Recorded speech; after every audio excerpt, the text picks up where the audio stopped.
Deus ressuscitou. Jesus é aquele de quem as Escrituras Sagradas dizem: a pedra que vocês, os construtores, rejeitaram, veio a ser a mais importante de todas. A salvação só pode ser conseguida por meio dele, pois não há no mundo inteiro nenhum outro que Deus tenha dado aos seres humanos por meio do qual possamos ser salvos.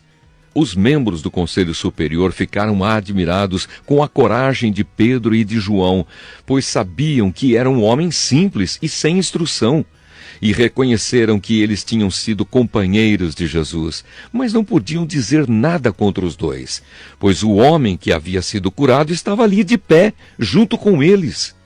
Em seguida, mandaram que Pedro e João saíssem da sala do conselho e começaram a discutir o assunto.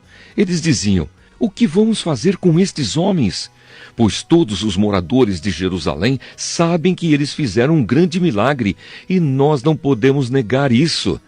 Mas para não deixar que a notícia se espalhe ainda mais entre o povo, vamos ameaçá-los, a fim de que nunca mais falem com ninguém a respeito de Jesus. Então os chamaram e ordenaram duramente que não falassem nem ensinassem nada a respeito de Jesus.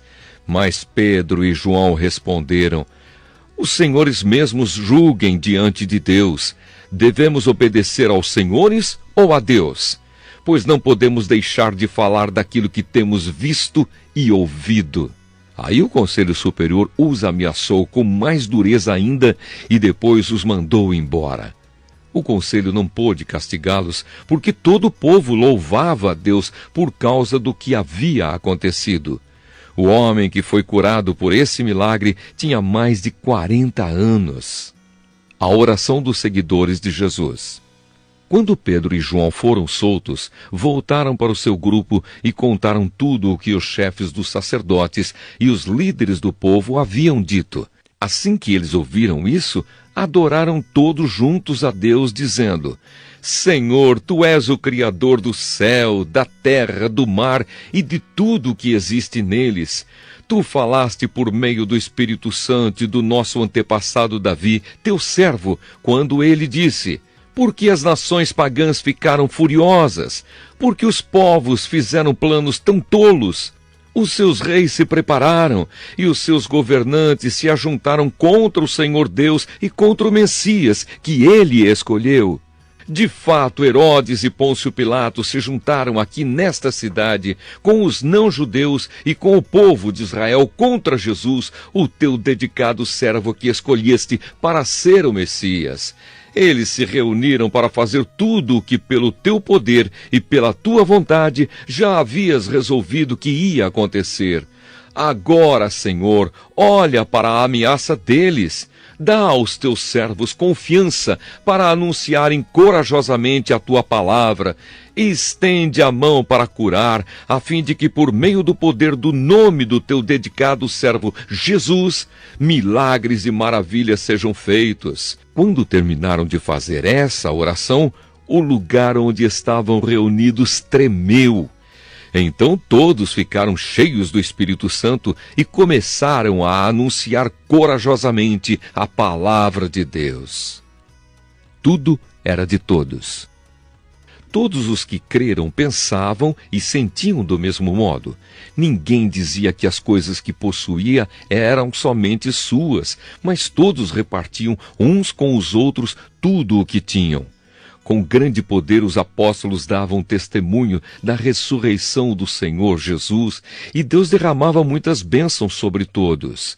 Não havia entre eles nenhum necessitado, pois todos os que tinham terras ou casas as vendiam, traziam o dinheiro e o entregavam aos apóstolos, e cada pessoa recebia uma parte de acordo com a sua necessidade.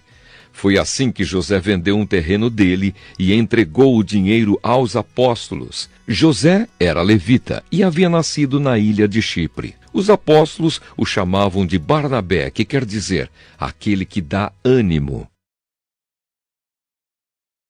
A salvação é inclusiva, no sentido que todos nós podemos obtê-la por meio da fé, mas ela também é exclusiva, porque só podemos alcançá-la por meio de Jesus Cristo. O nosso versículo do dia está hoje no livro de Atos, capítulo 4, versículo 12, que diz: E não há salvação em nenhum outro, porque abaixo do céu não existe nenhum outro nome dado entre os homens, pelo qual importa que sejamos salvos. A Bíblia aqui é categórica ao afirmar que somente Jesus, somente em Jesus, somente por meio de Jesus que alcançamos a salvação. O próprio Jesus diz que ele é o caminho, não é um dos caminhos entre tantas opções, mas somente ele é o caminho pelo qual temos acesso ao Pai, temos acesso à salvação.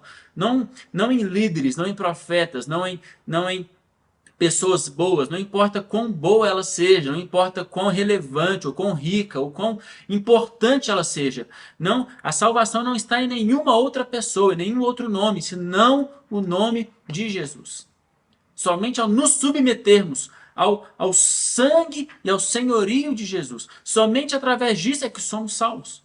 Tampouco somos salvos por meio de boas obras ou por meio do amor, como muitas vezes pensamos ou podemos pensar que merecemos a salvação porque afinal somos tão bons ou somos tão amorosos, como podemos pensar de nós mesmos ou de outras pessoas. Mas a Bíblia não nos diz isso. A salvação vem somente por meio do sangue. Somente através do sangue de Jesus é que temos paz com Deus, é que somos feitos filhos de Deus, é que somos aceitos no reino de Deus. Nenhum outro meio. Nós não somos salvos por causa de boas obras, mas para as boas obras.